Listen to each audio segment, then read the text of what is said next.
अस्सलाम वालेकुम। आज का हमारा टॉपिक है paraffin wax bath. Paraffin wax bath हमारे पास क्या होती है, हम मोल्टन पैराफिन वैक्स को बॉडी पे अप्लाई करते हैं जिससे बॉडी को हीट मिलती है।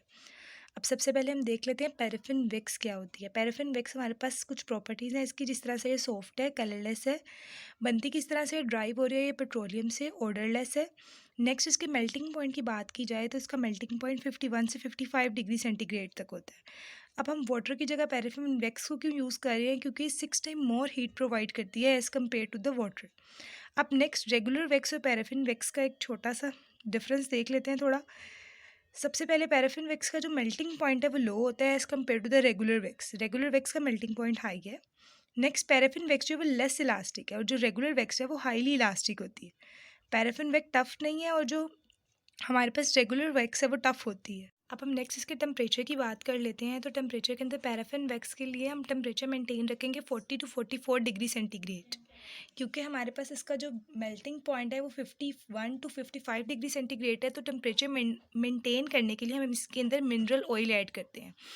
अब हमारे पास कॉम्पोजिशन की बात की जाए तो हमारे पास ये डिफरेंट रेशियोज़ हैं। जिस तरह सबसे पहले सॉलिड वैक्स हम 7 रेशियो लेंगे, लिक्विड वैक्स 3 रेशियो और पेट्रोलियम जेली हमारे पास 1 रेशियो लेंगे। नेक्स्ट रेशियो है मेरे पास सॉलिड वैक्स और लिक्विड पैराफिन की। अब हम लिक्विड पैराफिन भी ऐड कर सकते हैं या फिर इसकी जगह मिनरल ऑयल भी ऐड कर सकते हैं।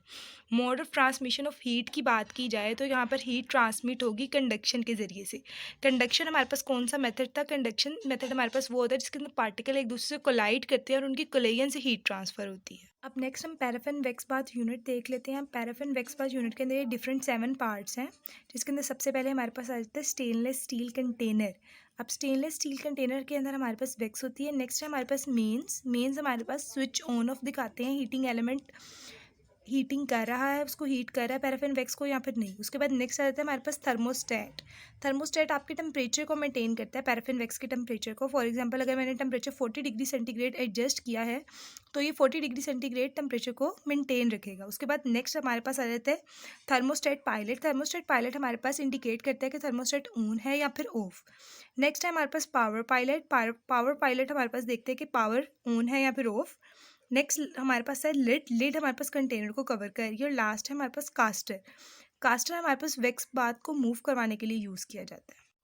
अब हम पैराफिन वैक्स बाथ के अंदर मेथड देख लेते हैं। मेथड के अंदर सबसे पहले हम उस एरिया को क्लीन करेंगे, वॉश करेंगे। उसके बाद नेक्स्ट हम उस एरिया से मॉइस्चर को सॉक कर लेंगे। उस एरिया पर बिल्कुल भी मॉइस्चर नहीं होना चाहिए।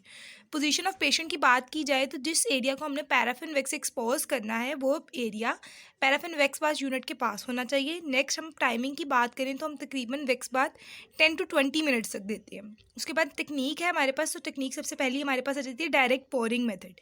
डायरेक्ट पोरिंग मेथड के अंदर हम लोग क्या करते हैं, एक मग से या फिर किसी भी यूटेंसिल से पैराफिन वैक्स को पोर करते हैं और उसको 10 टू 12 मिनट तक सॉलिडिफाई करते हैं।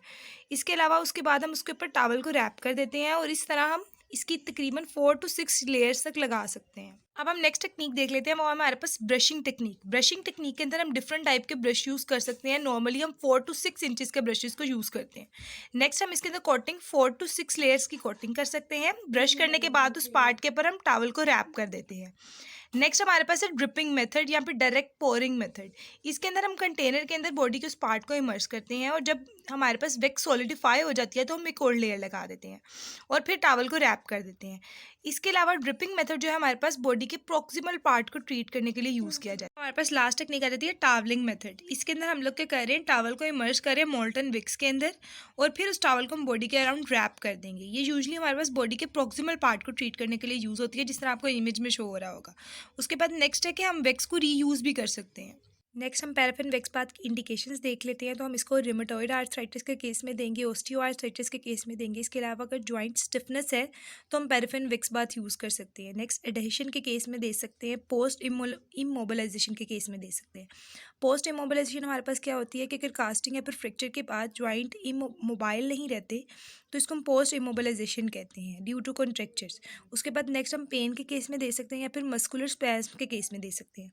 अब कंट्राइंडिकेशंस की बात की जाए तो हम ओपन वाउंड पे नहीं देंगे। अगर हमारे पास कुछ स्किन रेशेज हैं तो इस केस में भी नहीं देंगे। Allergic conditions, impaired skin sensation, defective arterial supply में भी नहीं देंगे।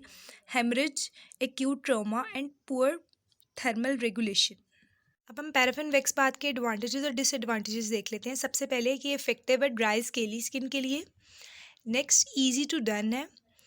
नेक्स्ट है हमारे पास can easily mould around the body parts, तो हमारे पास जो बॉडी के बोनी पार्ट्स हैं उस पर ये ईजिली मोल्ड हो जाता है। हीट इज़ अप्लाइड इवनली, हमारे पास हीट इक्वली डिस्ट्रीब्यूट होती है हर पार्ट पर। डिसएडवांटेजेस की बात की जाए तो हमारे पास हीट जो है वो 20 to 25 मिनट तक उस पार्ट पर रहती है। उसके बाद नेक्स्ट है पैसिव ट्रीटमेंट है। पैसिव ट्रीटमेंट का मतलब है कि हम जब वैक्स बाथ करेंगे, पैराफिन वैक्स बाथ के बाद हम साथ एक्सरसाइज नहीं करवा सकते हैं।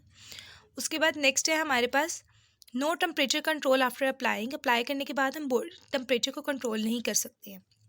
उसके बाद नेक्स्ट है इफेक्टिव फॉर डिस्टल एक्सट्रीमिटीज़, सिर्फ हम डिस्टल एक्सट्रीमिटीज़ पे लगा सकते हैं क्योंकि बॉडी के हर पार्ट पे पैराफिन वैक्स लगाना पॉसिबल नहीं है। अब हम नेक्स्ट पैराफिन वैक्स बाथ के इफेक्ट्स देख लेते हैं। तो सबसे पहले हमारे पास आ जाता है हीमोडायनामिक इफेक्ट। हीमोडायनामिक इफेक्ट के अंदर हमारे पास पैराफिन वैक्स जो है वो टेम्पोरेरी इंक्रीज करवाती है ब्लड प्रेशर को, जिसकी वजह से हमारे पास वेजोकंस्ट्रिक्शन हो जाती है। नेक्स्ट हम इसके मेटाबॉलिक इफेक्ट की बात की करें तो ये हमारे पास बॉडी के मेटाबॉलिज्म को इंक्रीज करवाता है। लास्ट है हमारे पास टिश्यू एक्सटेंसिबिलिटी, ये हमारे पास टिश्यूज़ को एक्सटेंड करवाता है जिसको हम टिश्यू फ्लेक्सिबिलिटी भी कहते हैं। नेक्स्ट हमारे पास ये मसल्स की स्ट्रेंथ को इम्प्रूव करता है। और लास्ट पे हमारे पास है कि रेंज ऑफ मोशन को इंक्रीज करवाने में हेल्प करता है। अलावा ये हीटिंग मोडेलिटी है तो हमारे पास मसल स्टिफनेस कम करिए तो पेन को भी रिड्यूस करेगी।